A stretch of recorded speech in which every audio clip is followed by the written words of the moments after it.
Next, part one of my interview with Warren Buffett. He is one of the shrewdest and most successful investors in the world, earning the nickname the Oracle of Omaha.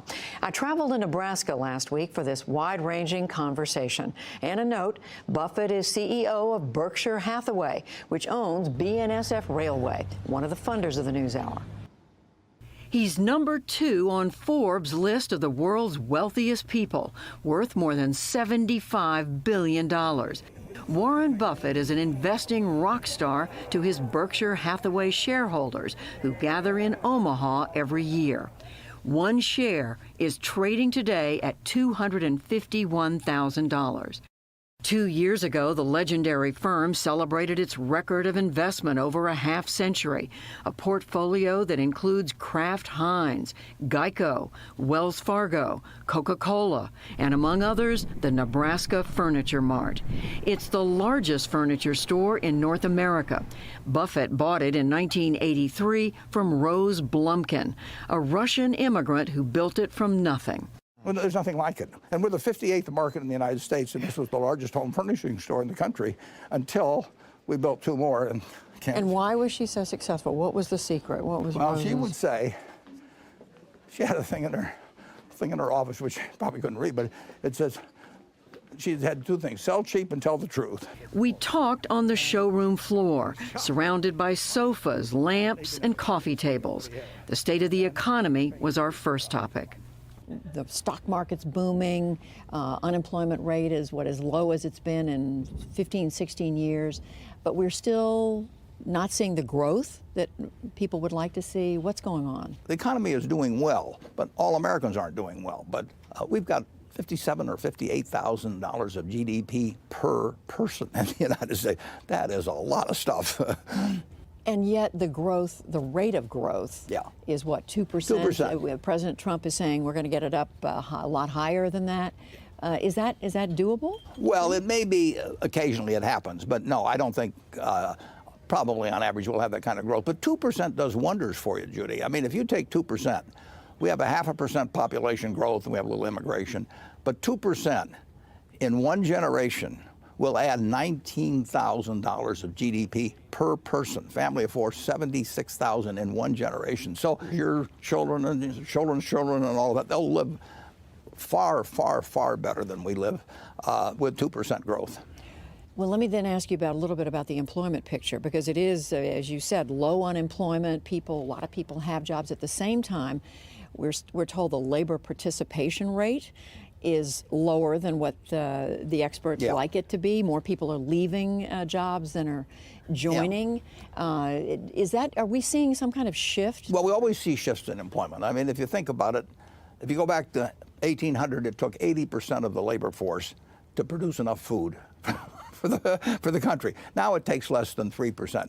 Well, the truth is that market systems move people around. You also see, though, some experts saying that there aren't enough workers out there who have the skills to do all the jobs that are needed. Well, there's always a mismatch. I mean, you know, as the economy's evolved, it reallocates resources. Now, the real problem, in my view, is, I mean, the prosperity has been unbelievable for the extremely rich people. If you go to 1982, when Forbes put out their first 400 list, those people had $93 billion. They now have $2.4 trillion, 25 for 1. I mean, this has been a prosperity that's been disproportionately rewarding to the people on top. Are we stuck forever with some measure of inequality?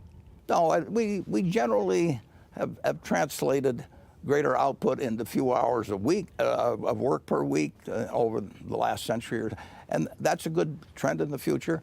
But we do have to have a system that, as output of goods and services keeps increasing per capita, that it takes care of the people who are willing to work and really are not getting by very well with a family on a 40-hour week.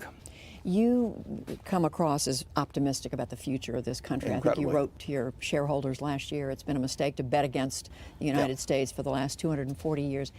Has the U.S. standing, though, in the world has it been changed? Has it been harmed in any way, given what's been going on for the last 6 or 8 months?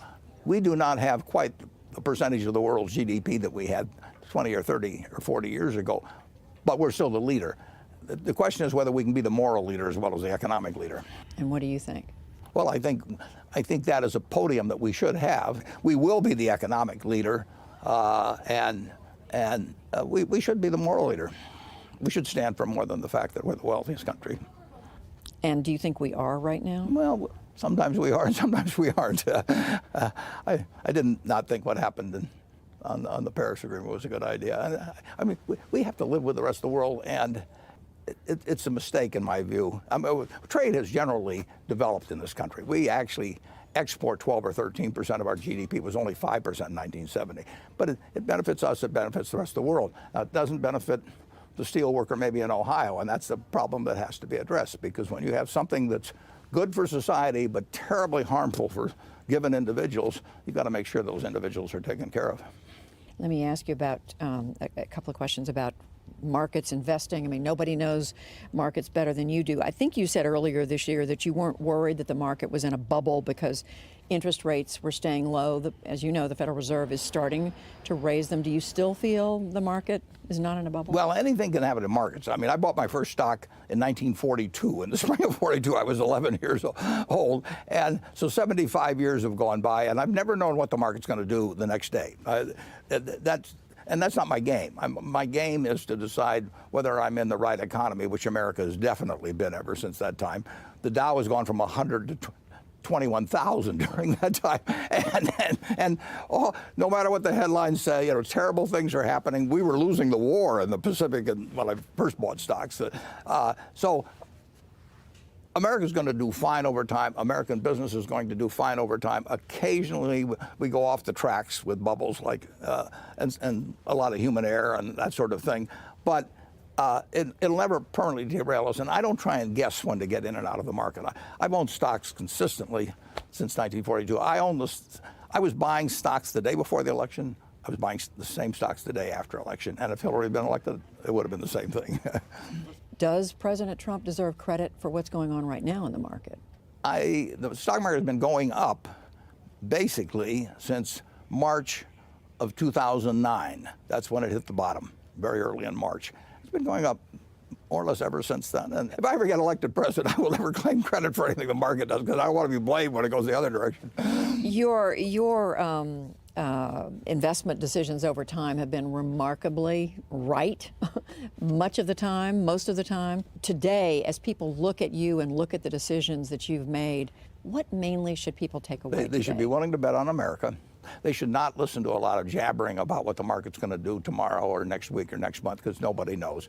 They should just keep buying and buying and buying a little bit of America as they go along, and 30 or 40 years from now, they'll have a lot of money.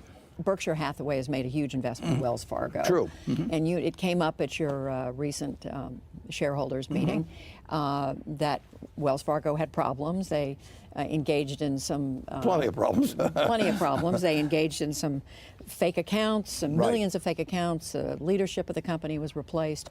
The critics are saying, yes, you called them out, but Berkshire Hathaway still owns a big chunk of Wells Fargo, and they're saying, is there a double standard? It was a terrible mistake.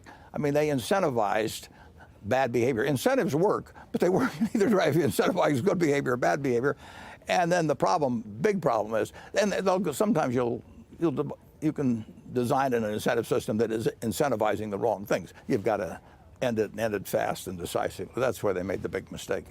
Is there a clear line in your mind when behavior becomes just so unacceptable that you don't want to have anything to do with that company? Well, it's a very interesting question. I would not want to manufacture cigarettes, but if I owned, we do own Costco. Do they sell them? Yeah. So I don't have a problem owning stock in that, but I just wouldn't want to. I wouldn't want to do it myself. I basically think if anything is sufficiently antisocial, society should do something about it. But that's a separate question. But I don't think there's any company I've seen that's 100% pure. In terms of what I'll call them out for, I'll call individuals out. But generally, I would not apply that to the corporation. Something that affects all businesses is the cost of health care in this country, and you've been vocal about that. You've argued that right now, I mean, in effect, that the cost of paying for health care can affect a company even more than taxes. Well, it does. I mean, in terms of our competitiveness in the world, health care in 1960 was 5% of GDP, and there's only 100 cents in the dollar. So it's gone from 5% to 17%, and it keeps going up. Corporate taxes have gone down from 4% to 2%. So corporate taxes are way less of a factor in American competitiveness than I'm talking about overall business, than medical costs. And as we sit here today in Omaha, the Republicans in Congress are madly trying to figure out what to do to replace Obamacare, the Affordable Care Act. Do you have a firm idea in your mind of what ought to be done about Obamacare? Everybody acknowledges there have been some problems with it. I think that's way outside of my circle of competence. But I would say this: you can't have that 5 go to 17 and move on to 20 and 22 or 24%, because there are only 100 cents in the dollar, and healthcare is gobbling up well over $3 trillion a year. It's just about the same as the federal budget. I mean, it's getting up there. Are we now at the point where the country does need to think about some sort of single-payer system in some form or another? With my limited knowledge, I think that probably is the best system, because it is a system. We are such a rich country. In a sense, we can afford to do it. But in almost every field of American business, it pays to bring down costs.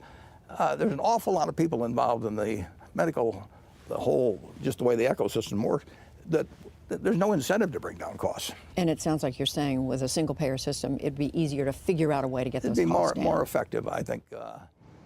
And tune in tomorrow night for the second part of my conversation with Warren Buffett.